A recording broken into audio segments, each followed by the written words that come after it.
is good, guys? Mumford and Kid here, back again. How is the pack doing? And today is the long-awaited review of a couple of movies I've seen. First and foremost, we're going to start off with the big one.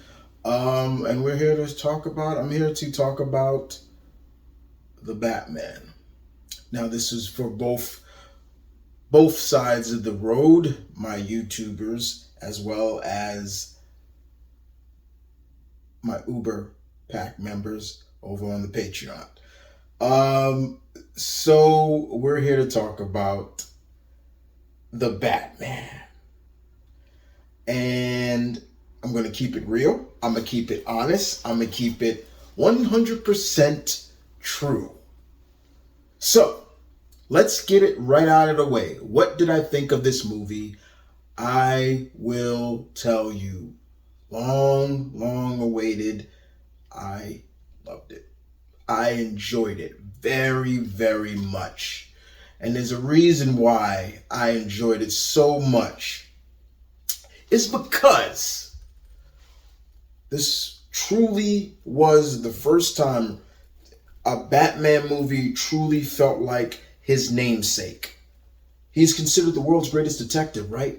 This was a gritty noir detective movie. That's pretty much what it was. And I loved it.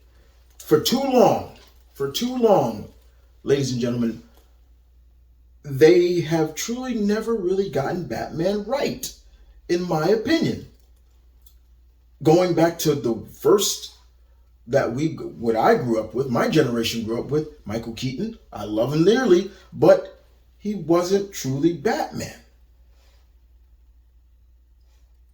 Moving on.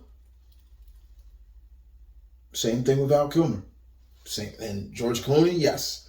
Then came Christian Bale. And to me, they focused more on supposedly his fighting skills, which they still didn't really get right because he was nothing but a brawler. And then we go to Ben Affleck, who by far is the best fighter Batman in cinema. Period. He is the best. In terms of what Batman is, a character who's supposed to have known every known martial art. I don't know how. That's impossible, especially them saying he mastered every martial art. Is a lie. That's a lie. But he was the best fighter. Now come towards this with Robert Pattinson. Probably the best version of the detective Batman that we wanted. That I wanted to see. I've seen fan films do a great job of showcasing that monarch of the world's greatest detective and do a damn good job at it. But cinematic wise, Warner Brothers has never truly done it until now. It was done perfectly. Patterson was a great Bruce Wayne, a very believable Bruce Wayne who is still struggling and fighting that rage that you can probably understand. In a sense, you can understand what would happen to a child who saw his parents die, shot right in front of him. How would that go? Yeah, there would be a lot of rage, and you saw that rage when he's Batman. Just every punch, every kick, it was rage behind it. And that's not just him, but it was truly a specimen to watch. He did a damn good job. I was so impressed by him. Zoe Kravitz, I thought was great as Selena, Catwoman. She now is in that realm of actresses of color who have played this character, and that's good. She's up there with like Eartha Kitt and people like that. That means a lot. I'm forgetting the actor who played the Riddler. I thought he was great. Kind of weird at times. There were some noises he would make that just creeped me out, but overall good. Colin Farrell as the Penguin, unbelievable. There was a couple that I was sitting next to in the theater, an Irish couple, and he turned to his lady and basically said in the most gracious and lovely Irish accent, "That's Colin Farrell." And I'm like, and she was like, "No way, it's not." And I had to turn. I was like, "Ma'am, yes, that's Colin Farrell." And her mind just was blown to know that was Colin Farrell. But oh my God, you talk about a transformation, unbelievable. And John Turturro as Falcone, I did not see that coming. I was like, is that John Turturro? Yeah, it is. But other than that, all the reviews I've seen, nobody talks that much about Jeffrey Wright. Oh my God.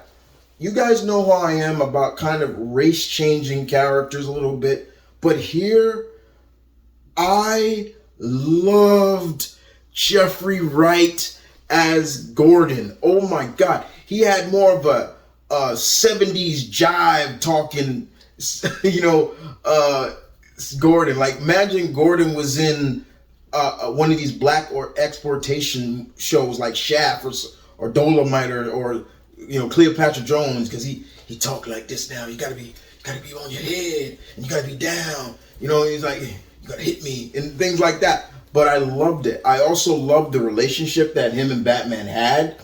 And that was one of the things that I also loved about it, the relationships of the Tyler character as well as the supporting cast. Andy Serkis as Alfred, I wanted more. I'm going to be honest. I wanted more because I felt like we didn't get enough of that. But one of my favorite scenes, and I'm going to get to that, was between Alfred and Bruce. I really enjoyed that too. The story made somewhat sense because one of the things I appreciated about the story was, okay, I was like, all right, this seems to be corruption. They really focused on just how much corruption is in Gotham. And in a sense, then they started to go into detail of, okay, maybe the Waynes are, and then once they started going that route, I was a little bit like, oh, come on, like, don't do this, that the Waynes were bad people, really. They hid behind a cloak of a benevolent couple and things like that. I hate it because that was the same kind of route they pulled in the Batman Telltale game, and I wasn't a big fan of that. I was like, I didn't like that then, and I was like, please don't. I was like, please, Master Reeves, don't do this in this one. And I'm kind of glad that they didn't. But at the beginning, they were kind of going that route, and I'm like, ugh, I didn't like that. I don't like that. Don't do that. But I love the realm of corruption, not just in the city, but just in politics. Who's truly running Gotham?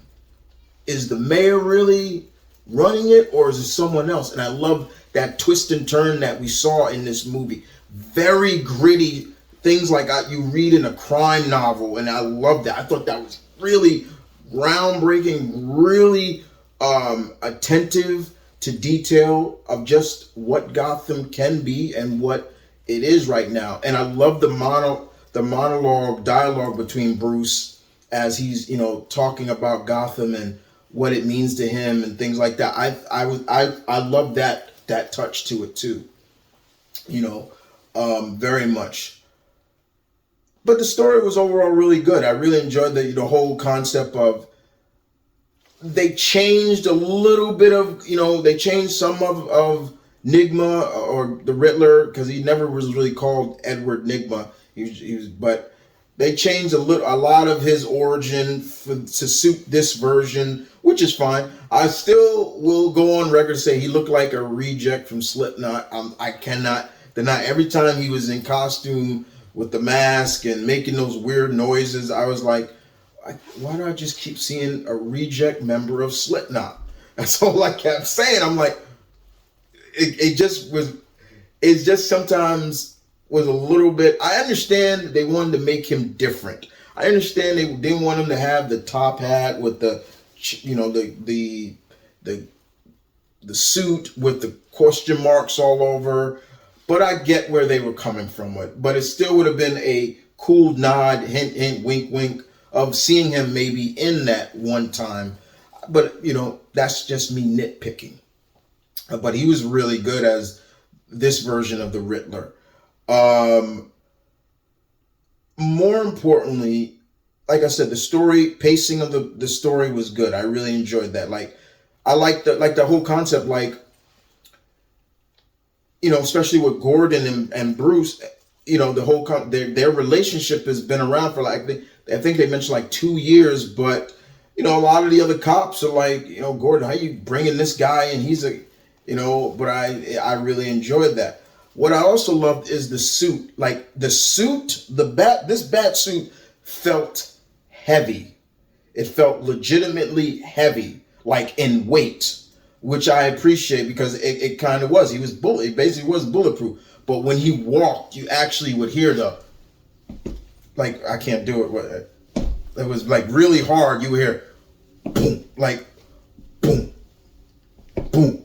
When he would walk on his boots, his tactical boots, but it worked. And I was like, and I remember just saying to myself, I was like, oh, this suit feels very heavy. This bat suit feels very heavy.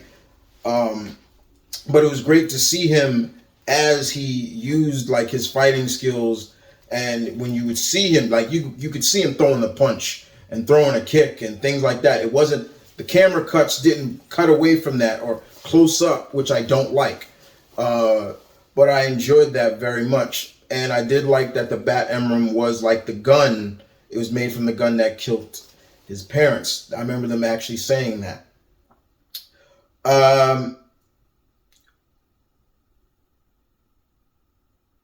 One of the, like I said, the minor nitpick I had with it was the whole concept of the Waynes being like almost like, yeah, they were kind of going the route of the Telltale games. Like the Waynes are not what they seem to be.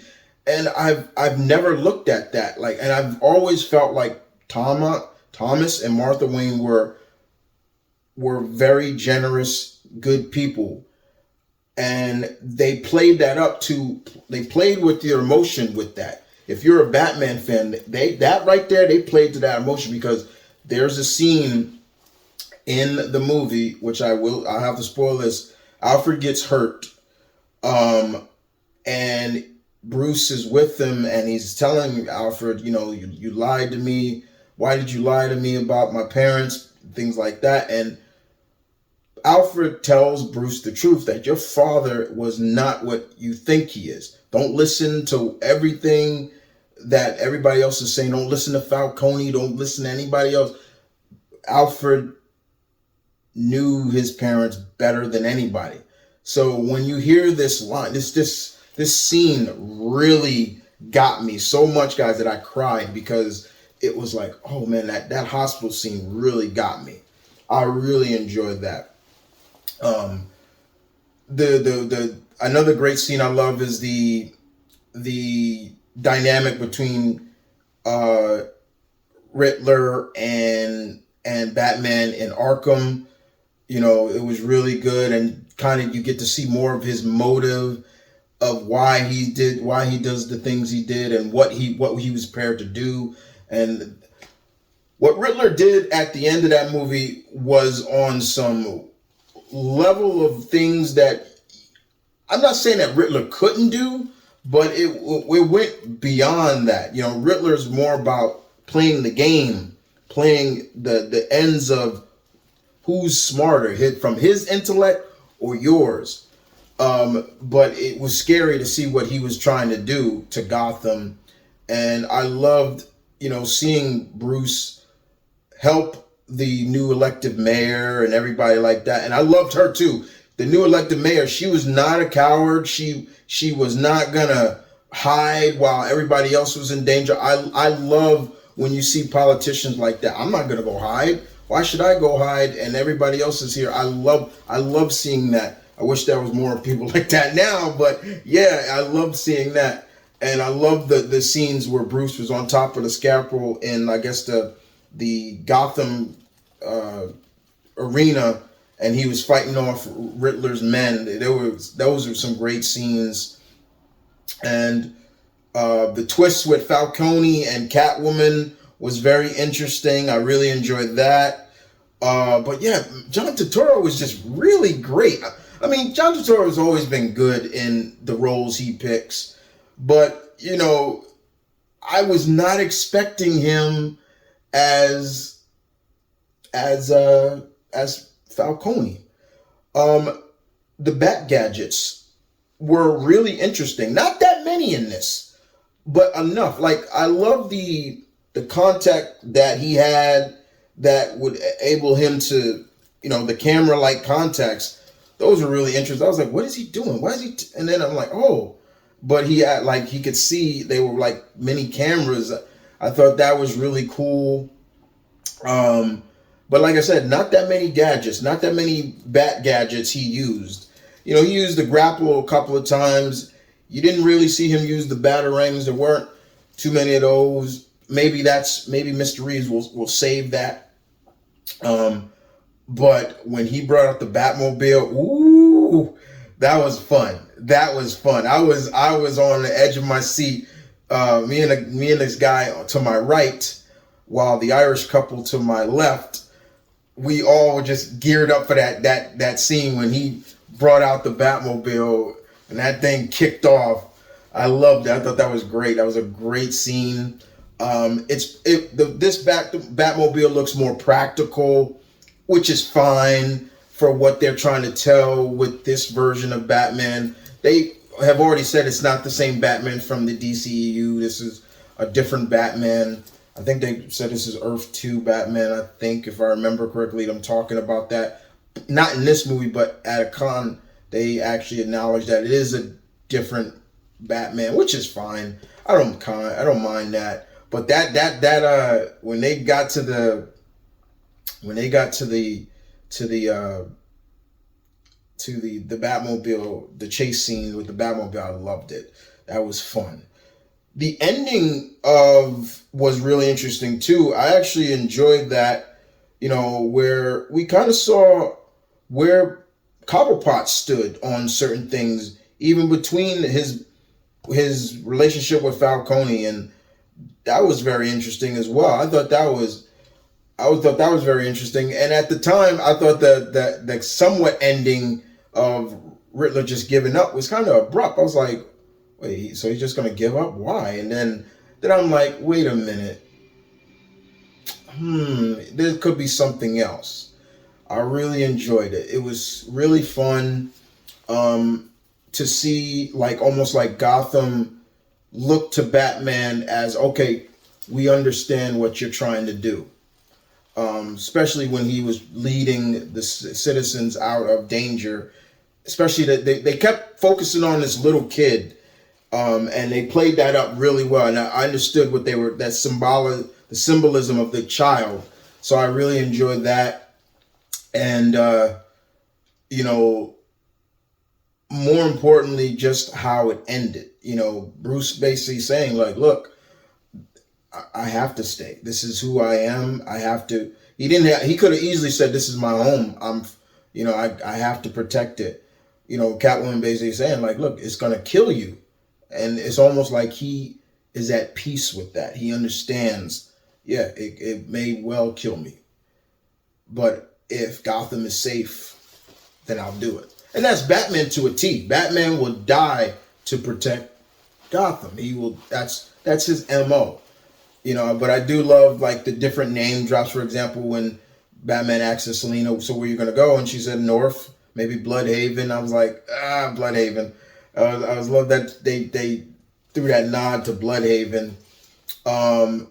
But outside of that, it was just a really good movie. I can't really complain too much. Minor nitpicks is just, like I said, I wish there was a little more with Alfred. I wanted more Alfred, because Alfred has always been the kindred spirit to Batman. And what I mean by that is for him not going too far with a lot of things, always his conscience. And I wish there was more to that.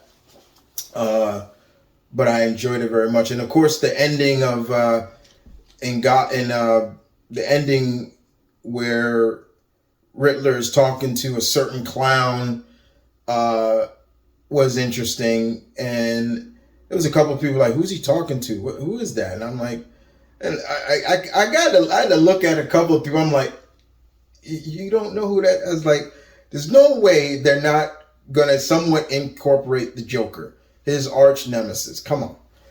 And watching that deleted scene, the deleted scene of Joker and Batman, this Joker looks seriously, the acid burns and the loss of hair, the wrangled teeth and lips. It kind of reminds me of, I'm forgetting who artwork that it's from a comic. He's like, it's really wrangled. I forget what comic. But yeah, I was like, ooh, this Joker looks seriously disfigured and burnt and things like that. But I love that they had that. It wasn't as if, Joker wasn't always around. I like that because they acknowledged that Batman's been around for a while. Hence the whole bat signal and stuff like that. But overall, like I said, the pacing was good. The storytelling was good. The music, oh my God, was molto bene. It was so good. I love the music in that. Everything about it. If you were not a fan of when they announced that Patterson was going to be Batman, you need to get that out your head real quick, because that was the same attitude back in the day when Keaton was announced as Batman. Everybody was saying, Mr. Mom, Beetlejuice, Batman. What happened after that, huh? What happened after that, people? We still hold him very high. So high that he's coming back as Batman. Right? So kind of let that slide, because with Patterson, he did a remarkable job. I was very proud of him to take in the role. The one thing I also, when it comes to actors who take this role of Batman, but also Bruce Wayne, you got to be a believable Bruce Wayne. And I thought he was a very believable Bruce Wayne, and that worked. Everybody did their part in this movie. Everybody. But like I said, my only minor nitpick is wishing there was more Alfred. But by the end of that scene, the hospital scene with Alfred and Bruce, their bond is even stronger. So if they do a second one, you best believe Andy Serkis is going to have a bigger role as Alfred. And I love that. I thought it was great. So if I'm going to sit here and say, what would I have given the Batman? It gets a 9 out of 10 batarangs from me. It's not perfect.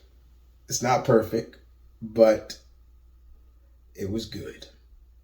Now, with that being said, guys, you guys tell me in the comment section below. Sorry for this long overdue, but you guys tell me in the comment section below, what did you think of the Batman if you've seen it? If you enjoyed it, please leave your comments in the section down below, because I'd love to talk to you about the Batman. It's great. It's cool. I love input. Talk to me. I want to know. But in the meantime, guys, this is Mount Vernon Kid, your Alpha, saying peace, one love, stay tuned, keep it real. As always, you guys, take care.